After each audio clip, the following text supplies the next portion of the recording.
How much money do you have in your pocket? Not much or nothing, right? We have many crises in the world and in our country. At this moment, for example, we're in a pandemic that has affected everything we know, and now how this is related to capitalism. This unprecedented event has paralyzed the global economy with no clues as to when it will end. The International Monetary Fund foresees a decrease of the global economy in 2020 of -3%. This means that it's the most severe recession in the world economy since the Great Depression in 1929. In each crisis, there are two reason factors that cause it. In this case, the pandemic ended up bringing down the already weakened economy of 2019, which had a growth rate of only 2.5%. Now, how we could get out from this crisis? Many countries have launched emergency economic rescue plans involving large amounts of money, seeking to protect their economy. Mexico is the 7th country with the highest absolute number of cases and the 4th with the most deaths, according to Johns Hopkins University.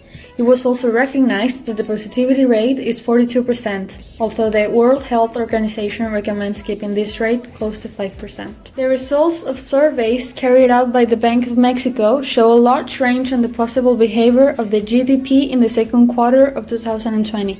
It was placed at -14.3%. This indicates that the fall will be the deepest in the last 25 years. Let's talk about the definition of capitalism.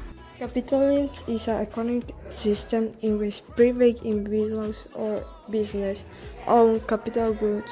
They belong to the people and not to the state.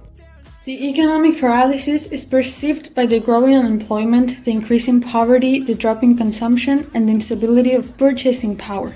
Capitalism exists because companies seek to make profits for their sales. If they do not have the support, the company will fall. The workers only receive an amount of money to live. The motivation of money keeps the production afloat, and in consuming, it becomes a cycle. Employees have the freedom to choose where they will live their work. The capitalists demand that the measures to lessen the economic crisis that has accelerated the pandemic fully benefit them. The government's economic plan does not satisfy them.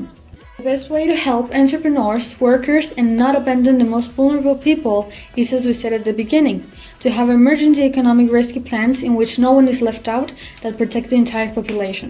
Also, do not lower your guard and that the country is prepared for any type of emergency, in this case economic. Have funds to help those most affected and in this way protect the economy and prevent it from collapsing completely and people falling into poverty or despair. I hope it helped you.